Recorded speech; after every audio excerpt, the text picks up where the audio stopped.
I'm going to start off today with a question for everyone. Boys, have you ever had 5 or more drinks over the course of 2 hours? And girls, have you ever had 4 or more? According to fact sheets, binge drinking, written in 2007, this is the definition of binge drinking. Binge drinking is a major problem on college campuses and it needs to stop. It can cause serious injury or death, health concerns for the person, and habits that could last a lifetime. The National Institute on Alcohol Abuse and Alcoholism posted an article titled College Drinking. In that article, it said that 1,825 college students die every year from alcohol-related problems. Also, 690,000 are assaulted by people that are intoxicated.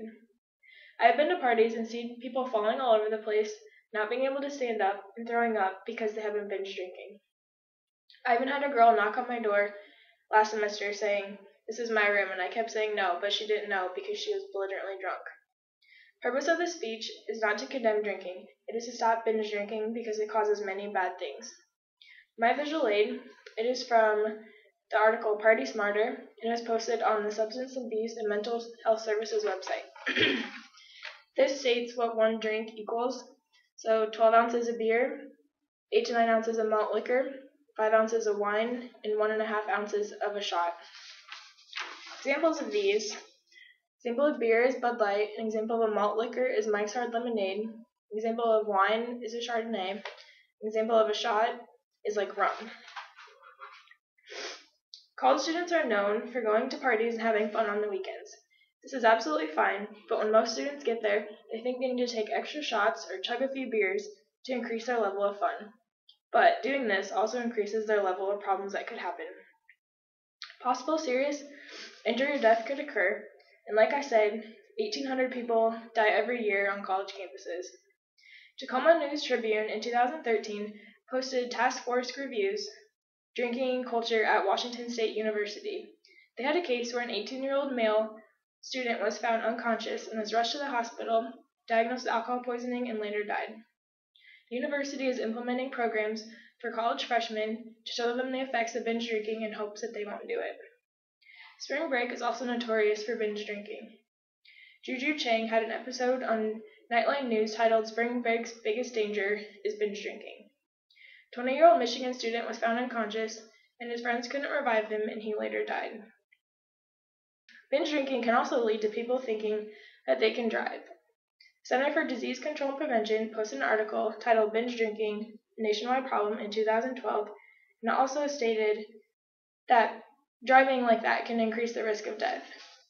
People are more likely to commit violence, injure themselves or others. Alcohol is a depressant, stimulant, and everything in between. When bad things happen, like getting in a car accident and hurting another person, people need a way to cope with this. They cope with alcohol, and that leads to many health problems that can continue on. Lisa Friedman, in 2011, wrote Facts on the Physical Effects of Binge Drinking. She stated that binge drinking increases your chance of a stroke and cardiovascular disease. It also affects your liver because your liver cannot process the large amounts of alcohol, so the blood ends up going into your bloodstream. The brain isn't used to it, and it produces inhibiting effects on the body. Binge drinking can also produce unwanted pregnancies, STDs, HIV, and other things that people don't want. This happens because they do things that they wouldn't normally do when they were sober. Buddy T wrote an article titled Binge Drinking is Dangerous on Many Levels in 2012. He stated that high blood pressure, heart disease, and other cardiovascular diseases can occur because of binge drinking. These turn into lifelong problems, and people need a way to cope with them, so they use alcohol to cope. This becomes a habit, which can cause psychological and physical dependence on alcohol, which makes them an addict.